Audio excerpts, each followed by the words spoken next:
क्या कर रहे थे, हाँ ये जो G1 है ये G2 यहाँ पे, ठीक है। अब हम जो मेन चीज़ है वो ये है कि किसी भी ब्लॉक में अगर इनपुट कुछ है और आउटपुट यहाँ है तो वो इनपुट और आउटपुट चेंज नहीं होना चाहिए, ठीक है। जो आउटपुट आपको मिल रहा है वो चेंज नहीं होना चाहिए। तो यहाँ पे जो आउटपुट अब आपको मिलेगा उसमें क्योंकि G1 मल्टीप्लाइड रहेगा तो हमें क्या करना है, G1 को से उसको डिवाइड करना, ठीक है। तो अब देखते हैं क्या होता है। तो जो हमारा सेकेंड, ये तो समझाने के लिए था, this is for making you understand. आपका जो डायग्राम है वो कैसा रिड्यूस होगा फर्स्ट स्टेप लगाने के बाद, ये ऐसे भी रहेगा, ठीक है। R है यहाँ पे आपका आया H1, this is your H1, ठीक है। इधर आपका G1 है ही, ठीक है। ये आपका एक देखो ब्लॉक आ गया। अब ये भी हमारा रिड्यूस हो जाएगा नेक्स्ट स्टेप में। और ये वाला जो है बेटा यहाँ ध्यान देना, ये क्या हो जाएगा अब G2 by, so this is R G2 by G1, ठीक है। अब यहाँ पे क्या होगा, बाकी की चीज़ें आपको वैसे ही बना देनी। सो दिस इज आर G3, ये H2 है, ठीक है, H2 है। एंड ये बाकी की चीज़ हमारी वैसे ही रहेंगी, ठीक है। तो अब इस पर हम टाइम नहीं वेस्ट करते हैं। अब देखो, अब नेक्स्ट स्टेप में आपका क्या होगा, आगे वाला आप ऐसे सब बना लेना। H3 हो गया आपका, देन G4, ठीक है। और यहाँ पे ये आपका C and this is like this, ये आपका यहीं पे चला जाएगा, ठीक है। चलो अब ये तो ऐसा क्या, अब यहाँ पे आते वापस से। अब देखो ये वाला जो ब्लॉक है ना तुम्हारा, ये वाला ब्लॉक, ये वाला जो ब्लॉक है इसमें क्या होगा कि आपका जो इन दिस ब्लॉक ये आपका रिड्यूस हो जाएगा ना, अभी मैंने आपको बताया था। तो इसका फंक्शन क्या होगा, तो इसकी जगह पे आप एक सिंगल ब्लॉक बना दोगे। फॉर्मूला मैंने आपको पहले बता दिया, G1/1 प्लस G1 H1, ये एक ब्लॉक बन गया, ठीक है। और यहाँ से आपका जो ये वाला ब्लॉक था ये ऑलरेडी G2 बाय G1 हो चुका था, ठीक है, ठीक है।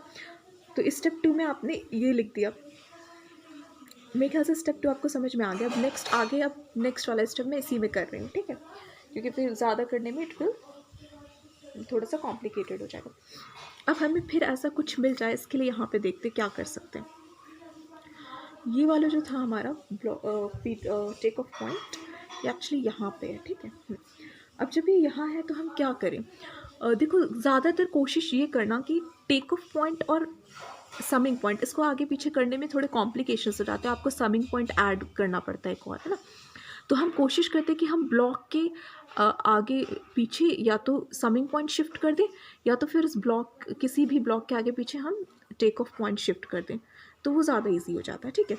आप कैसे भी करोगे फाइनल आंसर आपका सेम आना चाहिए, ठीक है। स्टेप कुछ भी हो सकते हैं। तो अभी जो हमें दिख रहा है कि एक जगह से और हम थोड़ा सा इजी कर सकते हैं, वो स्टेप क्या है वो देखते हैं। हाँ, अब वो स्टेप देखो जो दिख रहा है यहाँ पे, वो ये हम कर सकते हैं कि अगर ये वाला जो समिंग पॉइंट आपको दिख रहा है, ये फर्स्ट समिंग पॉइंट था हमारा, ये सेकंड है और ये रहा हमारा third and this one is fourth. तो जो थर्ड समिंग पॉइंट है ना, इसको अगर हम G3 से पहले ले आएँ तो हमारा काम आसान हो जाएगा, ठीक है। अब जो रूल शिफ्टिंग का रूल है, ऐसा मैं इसलिए कर रही हूँ कि जब आप इसको यहाँ ले आओगे ना तो आपका ये G3 और G4 मल्टीप्लाई हो जाएगा, तो एक तो ये ब्लॉक रिड्यूस हो जाएगा, प्लस आपका समिंग पॉइंट यहाँ आने से आप इंटरचेंज कर लोगे बाद में दोनों समिंग पॉइंट्स को, तो आपका सिस्टम बहुत सिंप्लीफाई हो जाएगा। तो हम वैसे ही करते हैं, ठीक है। G2 बाय G1 यहाँ था ही। अब ये हमारा एक समिंग पॉइंट है। देखो आप चाहो तो आप इसको ना ये टेक ऑफ पॉइंट भी यहाँ शिफ्ट कर सकते हो, पर ये मैंने आपसे पहले कहा कि कॉम्प्लिकेट कर देगा। और या तो आप इसको भी यहाँ ले जा सकते हो, बट अगेन आपको फिर इधर शिफ्ट करना पड़ेगा। और दो समिंग पॉइंट को इंटरचेंज करना वो बहुत आसान होता है, ठीक है। उसमें ज़्यादा कुछ चेंजेस आते नहीं, बस पूरा का पूरा सिस्टम उठा के इधर और शिफ्ट कर दिया जाता है, ठीक है। तो वो अभी देखेंगे, बट पहले आप यहाँ पे ध्यान दीजिए। अब नेक्स्ट स्टेप हम क्या करने वाले हैं, जो थर्ड समिंग पॉइंट है इसको हमें शिफ्ट करना है यहाँ पे, ठीक है।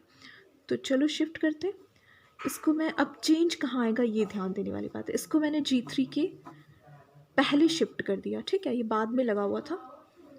और अब G3 से डायरेक्ट मेरा कनेक्ट हो गया G4, और यहाँ पे ये फोर्थ वाला आपका summing point positive and positive, ये ध्यान देना दोनों पॉजिटिव है यहाँ पे, ठीक है। ये इधर आ गया। अब जो भी चेंजेस आएंगे ना वो आपको ध्यान से देखते रहना, नहीं तो क्वेश्चन पूरा गलत हो जाता है। अब ये जो H2 है बेटा, इसका पॉइंट G3 और G4, अभी यहाँ एक प्रॉब्लम है, अभी ये दोनों मल्टीप्लाई नहीं हो सकते क्योंकि यहाँ हमारा H2 भाई साहब है। अब ये ध्यान देना बेटा, H2 आपका सेकेंड वाले से था, हमने इंटरचेंज किया ना अभी यहाँ, तो ये नहीं, अभी इंटरचेंजिंग नहीं हुआ, सॉरी, ये थर्ड ही है, ये सेकेंड ही है अभी फ़िलहाल, नेक्स्ट स्टेप में हम इंटरचेंज भी कर देंगे। तो ये हमारा क्या हो गया, H2, this is our H2। अभी इसमें चेंज नहीं हुआ क्योंकि इसको मूव नहीं किया। ये समिंग पॉइंट से जुड़ी चीज़ों में कुछ चेंजेस आएंगे इसके इनपुट में। क्यों हम ऐसा करेंगे, ताकि G3 में जाने वाला इनपुट हमारा ना बदले। जस्ट मिनट, रूल पढ़ा होगा उस हिसाब से ना ये आपका हो जाएगा। अभी हम बताते हैं, जस्ट एक minute. This is H3 upon G3, fine, और ये आपका यहाँ पे कनेक्टेड है। ये क्लियर, पॉजिटिव एंड नेगेटिव। अब ये हमने H3/G3 क्योंकि कहा, ये आपका रूल है, जब आप इसको इधर शिफ्ट करते हो ना तो आपका जो ये फीडबैक है वो आपका जो फीडबैक वाला पॉइंट है ना उसको आपको G3 से डिवाइड करना होगा। अब ऐसा क्यों करेंगे मैं आपको बताती हूँ। देखो अभी जो H3 था यहाँ पे, इधर जो आउटपुट जा रहा था इससे, उसमें इनपुट में G3 मल्टीप्लाई होके आ रहा है ना, तो यहाँ पे G3 और इधर अगर ये पॉजिटिव नेगेटिव और यहाँ से लेट से A आ रहा है तो G3 इधर आ रहा है इसके अंदर, और प्लस इधर से B आपका आ जा रहा है, ठीक है, H3 मान लो आ रहा है। अब इसमें ना आपका B में कहीं भी G3 या B अगर यहाँ आ रहा है इस साइड से, तो यहाँ पे कहीं भी G3 मल्टीप्लाइड नहीं है क्या, मल्टीप्लाइड नहीं है। बट जब आप इसको इधर शिफ्ट कर रहे हो तो फिर आपके उसमें ऑटोमेटिकली G3 मल्टीप्लाई हो जाएगा। जो H3 आपका अब यहाँ शिफ्ट करने पे ना उससे निकलने वाला जो आउटपुट है उसमें भी G3 मल्टीप्लाइड रहेगा, पर ऐसा होना नहीं है, तो इसलिए हमने यहाँ पे क्या किया, G3 से डिवाइड कर दिया। ये एक बेसिक रूल है, जो आपने अगर रूल्स पढ़ रखे ना तो आपको खुद पता होगा कि शिफ्टिंग के टाइम पे क्या होता है। अगर किसी एक ब्लॉक से पहले आप इसको शिफ्ट करोगे तो फीडबैक जो उस पर लगा होगा उसमें इस ब्लॉक की जो वैल्यू है उससे डिवाइड करना होगा। तो ये स्टेप आ गया, ठीक है। अब आगे बढ़ो। अब नेक्स्ट स्टेप क्या करते हैं, अगर हम इन दोनों को इंटरचेंज कर दें तो ब्लॉक सिंपल हो जाएगा, है ना, ये वाला इधर चला जाए तो देखो क्या हो जाता है। अब क्या है, next step is interchanging the summing point, second and third summing points 2 and 3। तो यहाँ पे G1/1 + D1 H1 ही रहेगा। इधर आपका हो जाएगा ये थर्ड वाला, ठीक है। अब साइंस इनके सेम थे तो कोई प्रॉब्लम नहीं है, और ये आपका सेकेंड वाला है, सेकेंड पॉजिटिव नेगेटिव, ये आपका हो गया G3। अब देखो सेकेंड वाले से H2 अटैच्ड है, तो यहाँ पे हम अटैच कर लेते हैं H2, और H2 हमारा G3 के जस्ट बाद इधर कनेक्टेड है, G3 और G4 के बीच में, और ये आपका हो गया आउटपुट C, थर्ड वाला यहाँ पे, ठीक है। थर्ड वाले से क्या कनेक्टेड है, H3/G3 कनेक्टेड है, H3/G3, और ये आपका यहाँ कनेक्टेड है पॉजिटिव। ऊपर जो है आपका ये इधर से आप लेके जाइए, एक ब्लॉक बनाइए G2/G1 का, और उसको आप यहाँ पे कनेक्ट कर दीजिए, ये होगा। अब देखो आपका काम कितना आसान हो गया, फिर से आपको वही ब्लॉक दिख गया, ठीक है। इसको आप एक सिंगल ब्लॉक में कर सकते हो। कर लेते हैं हम लोग G1/1 + G1 H2, ये आपका ऐसे हो गया। एंड यहाँ पे आप लिख दोगे this is G3/1 + G3 H2 using the, okay, so this is D1 H1 ना, प्लीज करेक्ट, ये G2। समझ में आ गया आपको। अब यहाँ पे ये पूरा हमारा जा चुका है, दिस इज आवर थर्ड वाला ही बचा, सेकेंड वाला गायब हो गया, अब समिंग पॉइंट, ठीक है। अब ये पूरा गायब हो गया सिस्टम, ये लिख सकते हो आप। इससे कनेक्टेड है हमारा G4।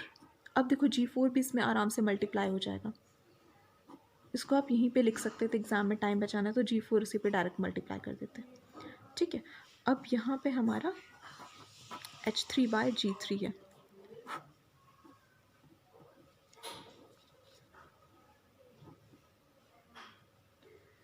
ये आपका भी ऐसे ही है G2/G1।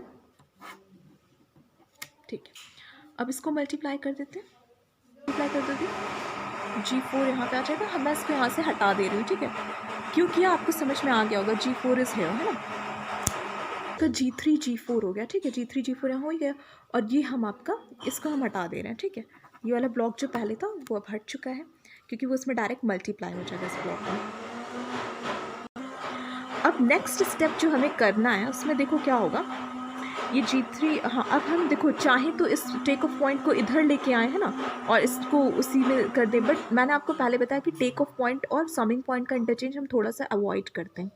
ठीक है, उससे थोड़ा कॉम्प्लिकेशंस बढ़ ही जाते हैं, तो इसीलिए अब और क्या कर सकते हैं फिर, अगर ये उठा के यहाँ पे शिफ्ट कर दें तो सिर्फ इस वाले ब्लॉक में चेंज आएगा।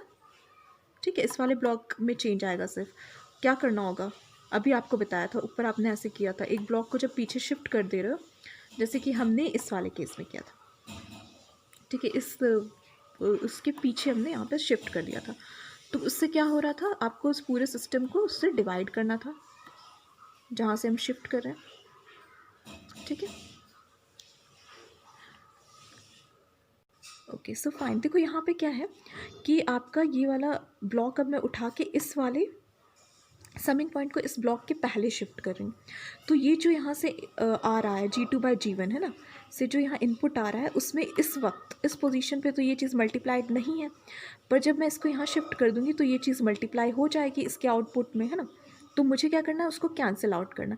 तो अगर मैं इस ब्लॉक में पहले से ही ये वाली चीज़ से डिवाइड करके रखूँ तो इससे मल्टीप्लाई होने पर वैल्यू में कोई फ़र्क नहीं आएगा, क्योंकि ऑलरेडी ये इस इतने फैक्टर से, जैसे यहाँ मान लो 2 है लेट से, तो ये यहाँ शिफ्ट करने पे अब जो भी आउटपुट आएगा उसमें 2 मल्टीप्लाई हो जाएगा।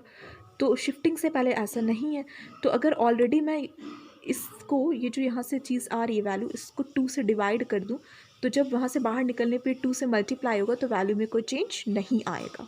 ठीक है, आई होप यू अंडरस्टैंड। और या तो फिर आप सिंपल रूल कि ब्लॉक समिंग पॉइंट ब्लॉक के पहले शिफ्ट किया, तो रूल क्या कहता है कि जो फीडबैक है उसको इस वाले ब्लॉक के अंदर जो वैल्यू उससे डिवाइड करना है ना। अगर नहीं समझ आया तो आप सीधे रूल्स को लर्न कर लीजिए, 8-9 रूल्स हैं। तो ये वाला जो ब्लॉक है अब इसकी वैल्यू क्या हो जाएगी, देखो G2/G1 डिवाइडेड बाय दिस, तो ये आपका ये नीचे वाली वैल्यूज़ ऊपर आ जाएंगी 1 + T3H2, और नीचे आ जाएगा आपका, okay let me solve it in other page.